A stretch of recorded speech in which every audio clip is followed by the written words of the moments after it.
probably one of our more popular segments that we're going to have. And that, of course, is Watch What You Bet. And what we're going to do here throughout the process of these shows, we're going to pick out a couple games here, ESPN, ESPN2, national games, national highlighted games that we can break down and have a little bit of fun with, Teddy. Let's start with a little college basketball action tonight. We'll go Oklahoma, Kansas. Welcome into the Fog. Always a tough place to play.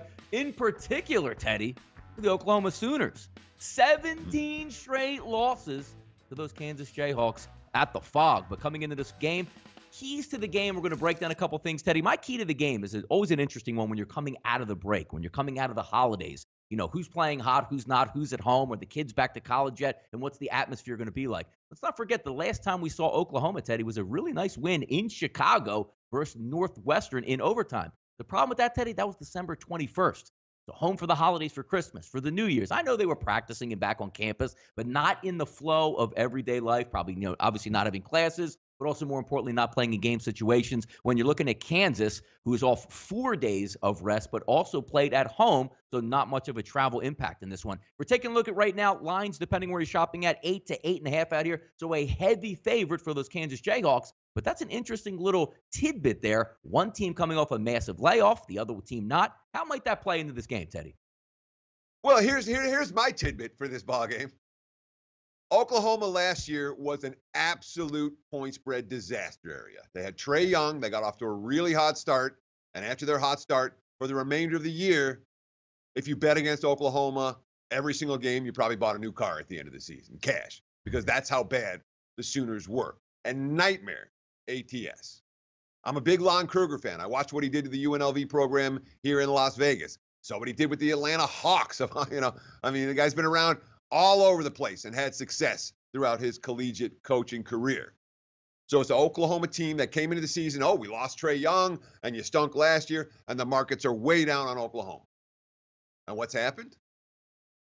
Overachieving and overachieving and overachieving and covering point spreads.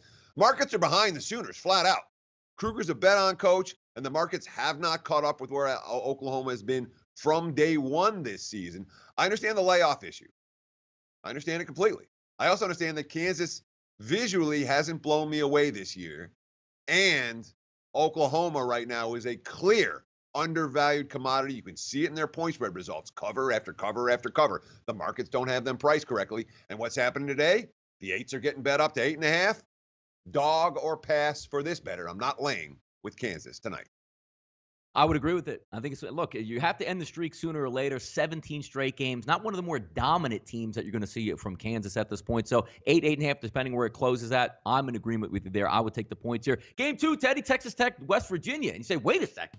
Wait a minute here. West Virginia getting points at home? Not the same West Virginia team that we've seen over the past couple years. A little bit more turnover prone, not forcing as many turnovers, but obviously when you lose some pretty good guard play over the past couple years, a la Javon Carter, that is going to take place. You also seen some losses already at home for West Virginia. Texas Tech coming in, one-loss team. And hey, not too shabby, Ted, if your one loss is going to come to Duke in Madison Square Garden on a neutral court. Game tonight looks like it's going to be on ESPNU, Teddy, because ESPN tonight is an NBA channel night. Key injury situation, Konate, again, been out the past couple games for West Virginia. And in those games, Teddy, that he's missed, sat out versus Rhode Island, lost outright. Sat out versus Jacksonville State, that powerhouse, Teddy, won by 2. And then also with Lehigh, a win by 10. Not coming in with too much momentum here for WVU, but should Texas Tech be this much of a favorite on the road in Morgantown? Yes. Texas Tech should. And they'll buy those 3.5s have been bought, and they're 4s and 4.5s out there as we speak right now. In fact, I saw some 5s pop up earlier, but there's two-way action in the game. The 5s were bought back on West Virginia. So this line doesn't look like it's going to go any higher than the current number of 4.5. We talk about West Virginia. What's the dominant theme of this year's team? Injuries. They haven't been healthy, and they're not healthy tonight. And, Sagaba Konate is not a second-tier player. They're leading shot blocker, leading rebounder, and I think the number 2 scorer. He's certainly someone who brings it on both ends of the floor. Without him, they're not the same team. Does not look like he's going to be playing. Obviously, the market's telling us that pretty clearly with the money on the Red Raiders. And you look at Texas Tech, not a team with superstars. You want to coach? I talked about Lon Kruger. Chris Beard's a guy who you absolutely have to love because he preaches the right type of defense. What are we talking about for Texas Tech?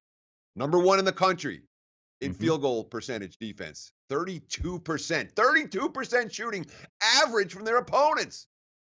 Donnie, that's crazy. From three-point range, I think it's 24.4%. That's number 2 in the country. Correct. Defensive efficiency or points allowed, they're number 2 in the country. Red Raiders play defense. West Virginia doesn't shoot straight. I don't want the home dog here. It's favorite or pass for me in this ballgame. Absolutely. If you're just looking from a devil's advocate side there are some, Arkansas Pine Bluffs, Northwestern States, Abilene Christian, which should pad those stats, but they're a good ball club. Not the same WVU squad for me, Teddy. I'm going to agree. This is, you know what? We're agreeing way too much, but I am going to agree with you in this game as well. It will be the favorite or pass. And one quick tidbit here on the NBA, Teddy, because the association is going on. It's in Tinseltown tonight. Oklahoma City travels out to play those Los Angeles Lakers, but it's a national game. We were supposed to have LeBron James, so he'll be sitting out of this game tonight. Oklahoma City comes into town as the favorite. 5.5 to 6s are out there. One team coming in hot, Oklahoma City. One team coming in not so hot, those Los Angeles Lakers, Teddy. Yes. I think all season I've been saying that by the end of the year, Lakers are going to be a top 4 team in the West. And I believe that. I believe that firmly, that the Lakers are going to be there. Lakers are going to win a playoff series this year. This is not a team that we expect to be home dogs in this range to OKC. But obviously, when you're without LeBron, it's an issue.